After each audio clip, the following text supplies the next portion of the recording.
I was driving on a shortcut from Twentynine Palms, California to Albuquerque, New Mexico. The shortcut consisted of 2-lane roads through massive emptiness, except for passing through Amboy, California. Amboy is an almost abandoned town, located as far below sea level as Death Valley, with a dormant volcano and a lava field on one side and a salt flat on the other. During that time, it was also a hotspot for satanic group activity. I was driving alone in the afternoon. I made a stop in Amboy and took a picture of the city sign, just to prove to my friends who dared me to take that route to I-40 that I had indeed been there. After that, I got back into my car and continued driving up into the mountain range between Amboy and I-40. Once I reached the top, I was driving north through a canyon with tall grass on both sides of the road, when a bit further ahead, I noticed something in the middle of the road.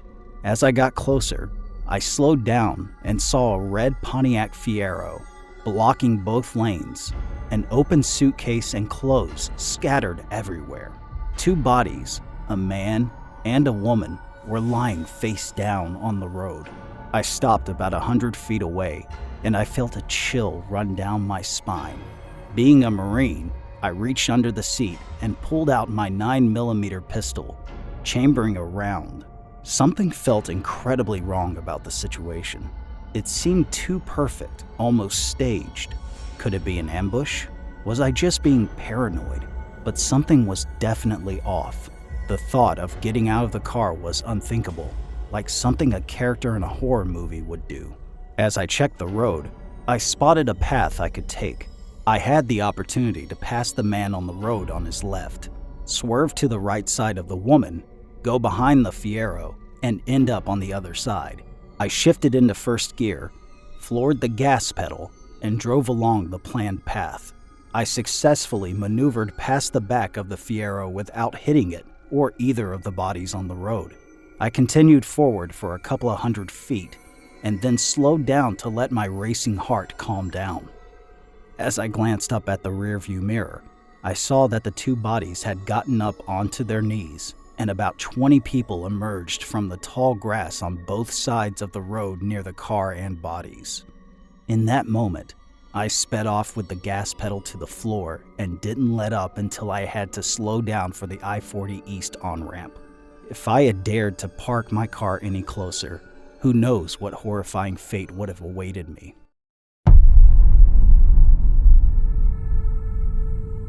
When I was younger, my family and I went on a road trip to Wyoming to see Yellowstone National Park. From our home in California, it was about a 17-hour drive in our Yukon XL. It took us several days of on and off driving to get there, and during the nights, we would try to find a little motel to rest at. One of those nights, because we were behind schedule, my dad attempted to drive through the night to get us there sooner. He pushed through until the early hours of the morning, realizing it was too risky to continue driving, and parked us in this little unlit rest stop in the middle of the woods in some flyover state. My brothers and I had fallen asleep in the car several hours before he'd stopped, so for at least a couple hours, we were all sleeping in the car in this dark, little parking lot surrounded by the forest. Having slept for a couple of hours and being in a pretty uncomfortable position, I woke up in the middle of the night, pretty disoriented, but not really scared. I looked around and saw everyone fast asleep in this pitch-black car, and naturally, I felt pretty alone. I tried to fall back asleep, but it just wasn't working out.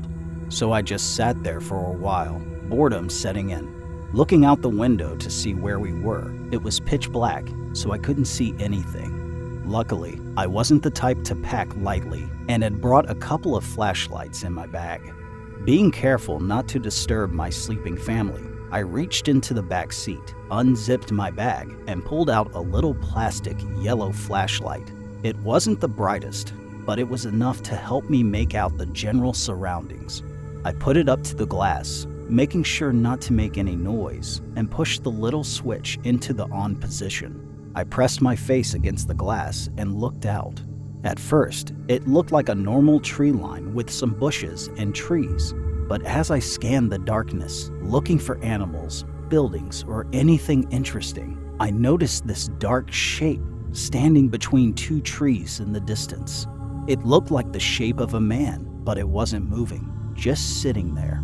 After watching it for a good while and seeing no real signs of movement, I just assumed it was a bush or something. Just as I was about to turn the light off and make another sleep attempt, I saw the shadow shape turn quickly and hide behind a tree, disappearing from sight. I panicked and immediately turned off the flashlight and threw my sweater-turned blanket over my head, shut my eyes tightly, and covered my ears. I was paralyzed with fear and too full of adrenaline to get any sleep, clutching my flashlight for the rest of the night. I waited until the sun came up and we were back on the road before I got any sleep. I never told anybody about the man I saw in the woods. In the late 80s, I was in the U.S. Air Force, stationed in Omaha.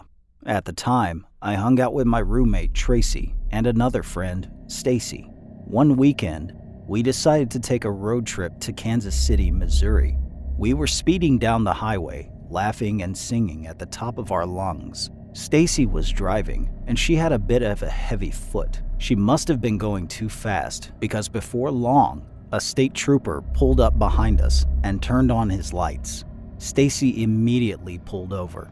By the time the officer made it to her window, she had already had her license and registration in hand and the window down. The officer looked at her, then at me, and finally at Tracy.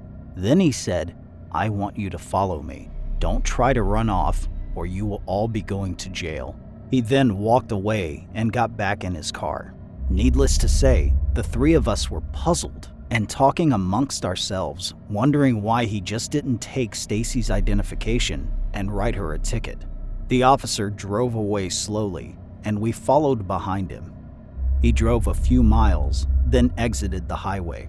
He drove a bit further and turned into a dirt road that was surrounded by stalks of corn. We all stopped talking as we became more alarmed, but because we were young and too scared of the police officer, we continued to follow him. The officer drove for some time down this dirt road and then pulled into an area with a big beat-up old barn. As we stopped behind him, a group of men with shotguns exited the barn. It wasn't until that point that we realized we were in mortal danger, and the panic started to set in. The officer walked back to our car and told Stacy to get out and follow him to his car. As she got out, she looked at me and Tracy. There was complete terror on her face. She followed him to his car and motioned her to get in on the passenger side. She obeyed him and got in the car. Tracy and I were crying, and as the armed men stood on the side of the car looking at us, we began quietly praying for God to protect the three of us. We prayed that Stacy wasn't being hurt and that they would let us leave. After some minutes, Stacy bolted out of the officer's car and ran back to the car and jumped in the driver's seat. She was crying hysterically. So, of course, Tracy and I began crying harder. The officer got out of his car and walked back to our car, this time to Tracy's window, as she was in the front passenger seat. He asked, "Is it true y'all are in the Air Force?" To which Tracy replied, "Yes, sir." The officer calmly said, "Get out of here and go back to where you all came from. I better not see y'all again." As soon as he finished talking, Stacy turned on the car, whipped it around, and sped back down the dirt road. She somehow navigated back to the highway. As she drove back toward the base, the silence was only broken by an occasional sob from one of us. Stacy drove for a while, and as soon as we crossed back over into Nebraska, she pulled over on the side of the highway. Then she began to sob heavily. Tracy and I hugged her and asked if she was hurt in any way. She shook her head no. After she calmed down enough, she told us what had happened in the police car. After she got in the car, she offered the officer her identification and told him she was sorry for speeding. He took her information and then asked her, "What are you doing with those two Afro-Americans?" Stacy, who is white, explained that we were on a road trip. He then told her that if she would do certain favors for him, he might let us go with a warning. At that point, Stacy had a complete meltdown. I guess while he was waiting for her to calm down, he finally looked at her identification and saw that she had also given him her military ID. He asked her if we were all in the military, and between sobs, she replied yes. He then asked where we were stationed, and she told him Offutt Air Force Base. That's when he told her to go back to her car. As we sat there after Stacy told us what happened, I think it all hit three of us at the same time that the only thing that saved us was that we were in the military and stationed at a nearby base. We hugged each other and cried until we couldn't cry anymore. We didn't report what had happened. Again, we were teenagers and didn't think we would be believed over a law enforcement officer. We never talked about it after that day. That incident has haunted me for years, thinking of all the what-ifs. But as I have gotten older, what haunts me the most is the thought that others might not have been as lucky as we were.